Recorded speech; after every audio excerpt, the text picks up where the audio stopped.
महिला अत्याचाराच्या प्रकरणामध्ये 60 दिवसांच्या आत चार्जशीट दाखल करण्याची प्रभावी अंमलबजावणी होत असून त्याचे प्रमाण 99.48% पर्यंत पोहोचले आहे, अशी माहिती मुख्यमंत्री देवेंद्र फडणवीस यांनी सभागृहाला दिली।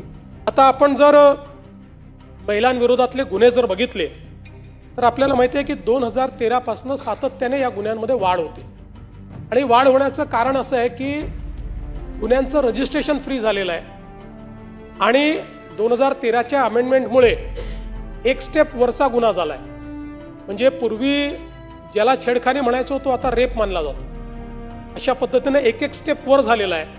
आणि म्हणून या गुन्ह्यांमध्ये म्हणजे मी नेहमी असं सांगतो की एक समाधान याच्यात आहे, पूर्वीही कदाचित गुन्हे घडत होते परंतु घरच्यांच्या किंवा जे काही समाज आहे त्याच्या दबावाखाली या ठिकाणी त्या संदर्भातलं रजिस्ट्रेशन केलं जात नव्हतं। आता रजिस्ट्रेशन मोठ्या प्रमाणात वाढलेलं आहे आणि याचं कारण माहिती आहे।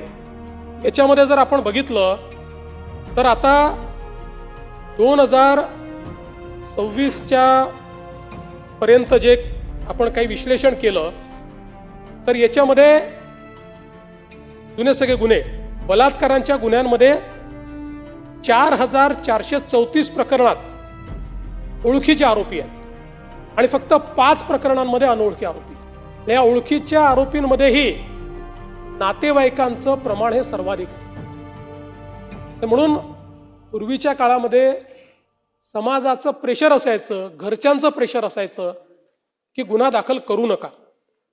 आज ते गुन्हे दाखल करतायत आणि हे चांगलं आहे। 99.89% या गुन्ह्यामधले गुन्हेगार ओळखीचे आहेत आणि म्हणून मला असं वाटतं की याला दोन्ही पद्धतीनं पाहता येईल।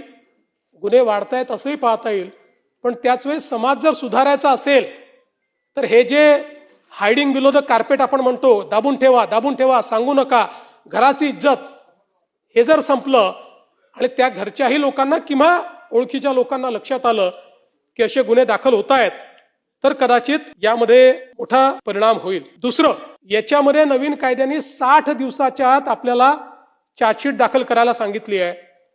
मला सांगताना आनंद वाटतो की आता मे 2026 अखेर चार्जशीट 60 दिवसात 60 डेज मध्ये दाखल होण्याची जी काही आपली पर्सेंटेज आहे ते 99.48% आहे।